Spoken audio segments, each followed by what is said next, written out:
Hello Capricorns, welcome to my channel spiritual Hindi tarot. आज हम आपके लिए 1/1 पोर्टल की रीडिंग करेंगे, फुल मून की रीडिंग करेंगे जो 3 जनवरी को है। ठीक है, फुल मून की जो एनर्जी है वो नेक्स्ट 3-4 डेज तक चलती रहेगी एंड पोर्टल की एनर्जी तो मंथ में ही चलती रहेगी। ठीक है, चलो बात करते हैं आपके लिए। और ये एक जनरल रीडिंग है, एज गाइडलाइन लीजिएगा। आपका सन, मून, राइजिंग या डेट वाइज आप देखते हो, कोई भी साइन अगर कैप्रिकॉर्न मकर राशि है तो आप ये रीडिंग देख सकते हो। ठीक है, एंड जनरल रीडिंग है जैसे मैं बताया आपको। You versus them, third party no contact reading में कर चुकी हूं, देख लीजिएगा।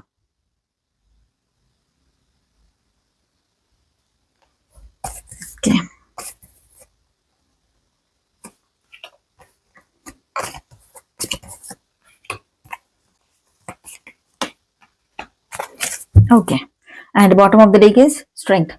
तो देखिए यहाँ पर कैप्रिकॉर्न्स बात कैसी हो रही है। ये 1/1 पोर्टल है ना, आपके लिए पॉजिटिव एनर्जी लेकर आ रहा है। कुछ चीजें आपके लिए एहतियात बरतने के लिए कही जा रही है, जैसे कि किसी पर आंख मूंद कर विश्वास ना करें, पर्सनल, प्रोफेशनल, सोशल, कहीं पर भी। ठीक है, सब पर भरोसा करने से पहले 10 बार सोच ले कि पिछले लाइफ में जो भी हमने धोखे खाए हैं ना, पर्सनल हो, प्रोफेशनल हो, रिश्ते की बात हो या सोशल बात हो, तो वो हमने दोहराने नहीं है। ठीक है, इमोशंस में आकर कोई फैसले नहीं लेने हैं, अपना पूरा वक्त ले लो, कोई भी फैसला लेना है, चाहे पर्सन के साथ आगे बढ़ना है कि नहीं, चाहे किसी रिश्ते की, चाहे सोशल रिश्ते की बात हो, दोस्ती की बात हो, या तो फिर कोई बिजनेस या जॉब रिलेटेड हो। ठीक है, तो सारी चीजों में थोड़ा पेशेंस रखना है, पेशेंस रखकर आपने डिसीजन लेना है। वेट एंड वॉच वाली एनर्जी में आप रह सकते हो इन दिनों। ठीक है, अब आपके पार्टनर की बात करें तो वो थोड़ा सा आपको ईगो दिखा सकते हैं अपनी तरफ से एज यूजुअल, पर जैसे ही उनका ईगो को आप वैलिडेशन देना बंद कर देते हो ना, उसके बाद में ये चीज रहेगी कि वो पॉजिटिवनेस एंड ऑब्सेसिवनेस में आ जाएंगे। बहुत ज्यादा पॉजिटिव एंड ऑब्सेसिव एनर्जी आपके पार्टनर की रह सकती है यहाँ पर। उसको समझ नहीं आएगा मैंने क्या करना है, किस तरह से इसको अपने लाइफ में रुकने के लिए कहना है या फिर जाने नहीं देना है, क्योंकि आप तो उसके हाथ से फिसल चुके हो। ऐसी फीलिंग उसको बहुत स्ट्रांगली आने वाली है। ठीक है, मतलब आपको खोना नहीं है और कहीं ना कहीं पर वो खो रहे हैं आपको, तो उसको डर बहुत लग रहा है, ये बात है यहाँ पर। ठीक है, थोड़े टाइम के लिए आप लोग भी अपने पर्सन से दूर जाना चाहते हो। थोड़ा टाइम के लिए आपके पर्सन है ना डिटैच मोड में जा सकते हैं। आपको लगेगा कि अरे ये क्या हो गया, इसको, ये तो मैंने इसके तरफ ध्यान नहीं दिया, मैंने थोड़ा इसको इग्नोर किया तो ये तो दूर ही चला गया या चली गई, मुझसे तो बात ही नहीं कर रहे, नो कांटेक्ट में चले गए, साइलेंट हो गए, पहले तो थोड़ी तो बात कर रहे थे, अब तो कुछ भी नहीं कर रहे। ऐसे बातें आपके दिमाग में आ सकती है, लेकिन इतना ज्यादा ओवर थिंकिंग मत करो, थक जाते हो, ड्रेन हो जाते हो। इतना ओवर थिंकिंग नहीं करना है। ठीक है, थोड़ा वक्त तो दे दो उसको अपने लिए, ये टेम्पररी है। उनका आपसे इमोशनली दूर जाना, डिटैचमेंट फील करना या फिर जानबूझकर दूर होना या सोचना, ये चीजें टेम्पररी है। अगर वो आपके हैं, कार्मिक नहीं है, तो वो आपको छोड़कर नहीं जा सकते। कार्मिक भी है तो मिस बहुत करेंगे। ठीक है, तो अगर आपका रिश्ता अभी का है या काफी सालों पहले ब्रेकअप हो चुका है, तब भी ये ऐसी सिचुएशन रह सकती है कि उसको ना अब जब कभी कुछ तकलीफ होती है तो आपकी याद आती है कि वो थी या वो था तो किस तरह से बिहेव करता था, या थी मतलब आप थे उनके लाइफ में तो कितना अच्छा सपोर्ट देते थे, संभाल लेते थे, सादगी भी थी, अच्छाई भी थी और इनोसेंस भी था। अब जो जिसके साथ भी रह रहे हो, कहीं और शादी कर ली, मूव ऑन कर लिया, कुछ भी कर लिया हो, तो वहां पर उनको तकलीफ हो रही है किसी और की बातों में आकर, या अपनी झूठी शान के लिए, अपनी झूठी शान के लिए, यस, अपने ईगो के सेटिस्फेक्शन के लिए, या फिर 4 लोगों में दिखाने के लिए। अब मुझे ना एक चीज यहाँ पर एक अलग ही मैसेज आ रहा है, पता नहीं किसके लिए है, मुझे कमेंट में बताना। जनरल रीडिंग है, हर कोई अपने ऊपर मत लीजिएगा। कि किसी की शादी टूटी है 10-15 साल पहले, 10-12 साल, ये एक है ब्रैकेट, 10 से 15 साल के बीच में किसी की शादी टूटी है, चाहे वो 5-6 साल हुआ हो, 2 साल हुआ हो या 10-15 साल भी हुआ हो। ठीक है, अपने हिसाब से देखो। बेबी नहीं हो रहा है या फैमिली आगे नहीं बढ़ रही है, इस वजह से, ये इसको वजह बना के, इसको टारगेट करके किसी के पार्टनर शायद कुछ और थर्ड पार्टी और ऐसा कुछ हुआ और आपने फिर फ्रस्ट्रेशन में आकर उनसे दूर हो गए, आपका डिवोर्स हो गया या फिर आप दूर हो गए। ठीक है, तो ये पर्सन अब उस रिश्ते में भी खुश नहीं है जहां पर इसने कोई किसी से मैरिज कर लिया या कुछ कर लिया आपसे मूव ऑन करते हुए, तो वहां पर भी ये पर्सन खुश नहीं है। अगर ऐसा कुछ हुआ है तो देखिए किसका है।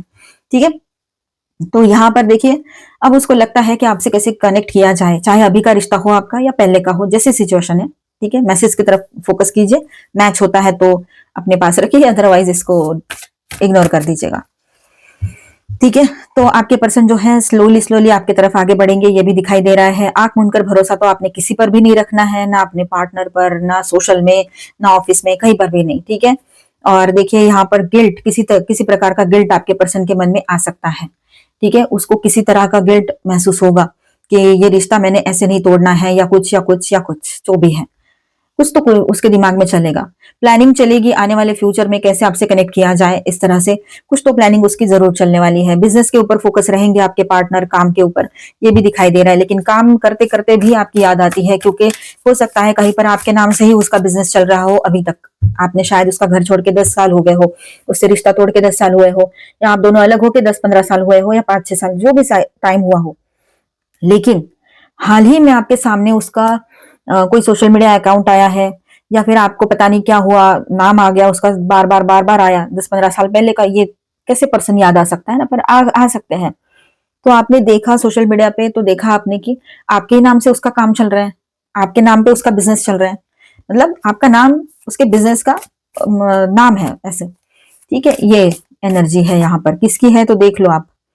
तो ये सब देखकर आप थोड़ी देर के लिए ना सकते में आ गए कि ये क्या, कैसे हो गया ये।